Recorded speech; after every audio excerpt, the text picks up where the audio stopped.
Hey guys, what's up? Darcy here at 6 Strings 9 Lives. Had a couple requests for a ranking video for King Diamond, so we're going to go through and rank all 12 of his studio albums. Another thing that spurred on this video is this release here I'll show you. King Diamond, Songs from the Dead Live. Great set from Metal Blade Records. This is a 2 DVD, 1 CD set. Very well done. Pretty impressive packaging. There's both DVDs, and the audio is in this sleeve. Pretty cool little cover. And there's the set listing. So there's a show here from Philadelphia, one from Graspop, and this audio is from the Philadelphia show. If you're a King Diamond fan, don't be afraid to go pick that up. It's pretty awesome. Okay, a ranking video. I'm going to go through and we're going to rank all 12 studio albums from 12 all the way to number 1. Just remember, these are my opinion. Don't take it too seriously. But let me know in the comments, what's your favorite King Diamond album? What's your least favorite King Diamond album? Definitely like to know. I've been a King Diamond fan for a number of years. He's got some unbelievable albums and some good albums. Like I said in previous videos, I wouldn't own all this stuff if I didn't like it. But I am going to go through and tell you my least favorite to my favorite. Let's start off with 2002's Abigail 2, The Revenge. Just not a memorable album to me. Not a lot of tracks stick out. I honestly could barely even name 3 to save my life, honestly. But it just never caught on with me, this one. This is number 12. Number 11 is 1998's Voodoo. This one's known to have the solo from Dimebag on the song Voodoo, which is pretty cool. Always some cool artwork with King Diamond. There's the back cover. So another full concept story. There's some good tracks on here. Life After Death, the song Voodoo. A lot of these, all the King Diamond albums have these little intervals, you know, these 30-second songs leading up to the next song, stuff like that, which basically progresses each story. But anyways, Voodoo coming in at number 11. Coming in at number 10 is 2007's Give Me Your Soul Please. And this is actually King Diamond's last recorded studio album. And this one, believe it or not, there's a song on here, Never Ending Hill. It was nominated for a Grammy Award in 2008, only to lose out to Slayer that year. So that's pretty cool. That's probably the highlight song of this album. If you really get into King Diamond, this is a pretty crazy story. We won't get into all that. We're just going to rank them today. There you go. That is number 10. Number 9. Oh, I know Metal Ben, you might be mad at me for this one, but this is number 9, The Graveyard. Good album, for sure. Got some standout tracks. Black Hill Sanitarium, Heads on the Wall. Those are 2 of my favorite tracks on here for sure. And there's the back cover. This is the same lineup that was on the Spider's Lullaby, after King Diamond had taken about 5 years to go back with Merciful Fate, do a bunch of albums.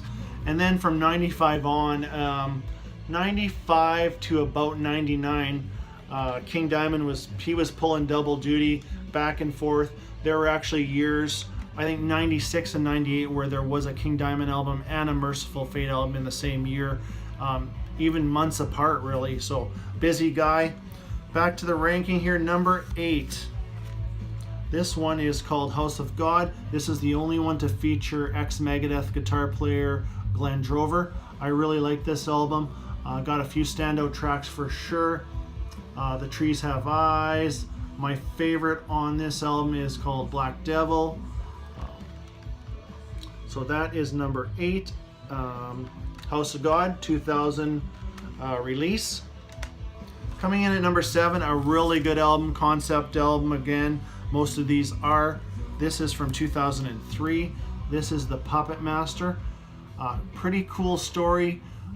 This is listening to a King Diamond album and reading along with the lyrics, it is like reading a book. It's kind of being like you're getting read too.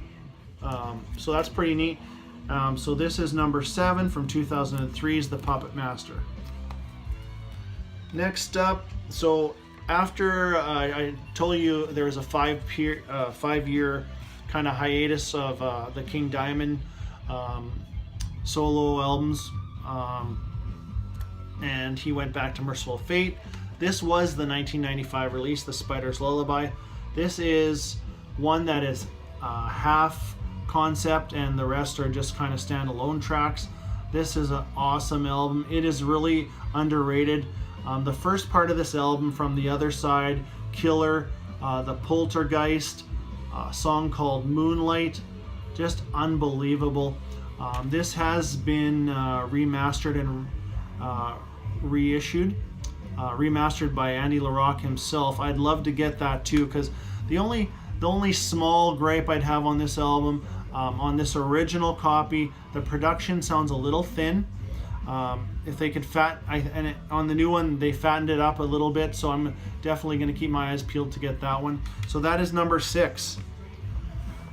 Okay, now we get into basically the last, what do we got here? Last 5. These are all from the Roadrunner years when King Diamond was on Roadrunner Records. And these will be, my ranking of these 5 might not be the same as yours. Might shuffle around a little bit here and there, but these are all, they're masterpieces in my eyes. I have always loved these 5 albums. Let's start off here, or let's continue with number 5. This is a 1990 release.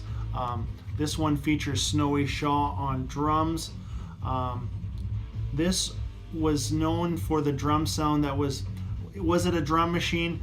King Diamond stands by his word that it was not a drum machine, but Snowy Shaw did play drum pads on here. There, and you can hear that for sure on here. It does sound like a drum machine, but they said it's not, so we'll give them the benefit of the doubt. It's still a great album no matter what. The song The Eye, which is actually featured on that live album too, and another track on here called Insanity. That's how they wrap up that live show. Number 5, The Eye. Coming in at number 4. These last 4 will shuffle around for people, but this is where I place them. Number 4 is 1988's Them. So this is there's actually 2 parts to this story. There's Them and Conspiracy. A great story, concept, full concept album. Number 4, Them, and a masterpiece for sure. Okay, number 3, and I did have trouble with Them and this next one. I thought, okay, is this one going to be first or this one going to be first? But for this one, this is King Diamond's debut in 1986, and it has a lot of you can still hear that Merciful Fate, because Michael Denner and Timmy Hansen are on this album, as well as Andy LaRocque, but this is Fatal Portrait. There are some just killer tracks on here. Dressed in White, Sharon, Halloween, still playing that in every live show to this day. Just love this album, and you can definitely, like I said, you can hear the Merciful Fate continuing into this album, and they kind of get away from that after. So this is the first part of this, up into the Candle, the Jonah, the Portrait, Dressed in White are all a small concept story, and the rest of the songs are kind of just standalone, like Halloween, Lurking in the Dark, Haunted. Great album. So that's number 3. Coming in at number 2, a very, very, very good album. I love this album, love the artwork. Number 2, Conspiracy. This is from 1989. My favorite track on here by far is Sleepless Nights. If you listen to that first guitar solo on Sleepless Nights, it will just knock your socks off. It is fantastic.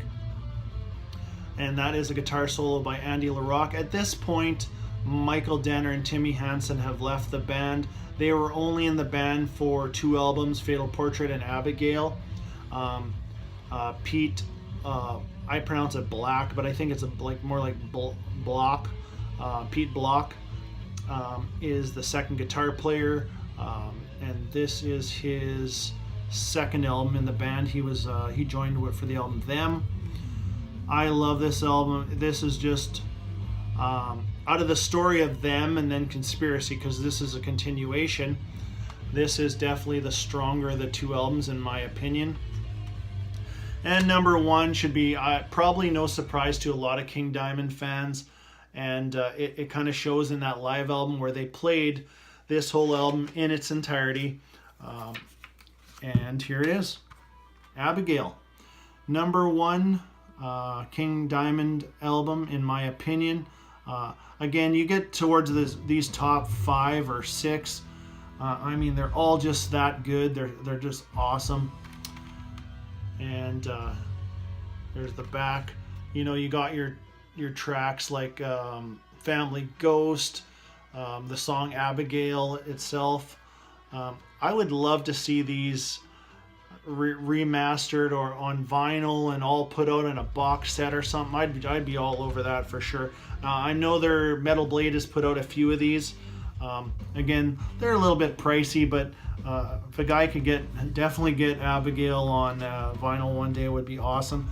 So guys, there's my ranking of all 12 studio albums of King Diamond. Hope you enjoyed that. Let me know in the comments below what's your favorite King Diamond album.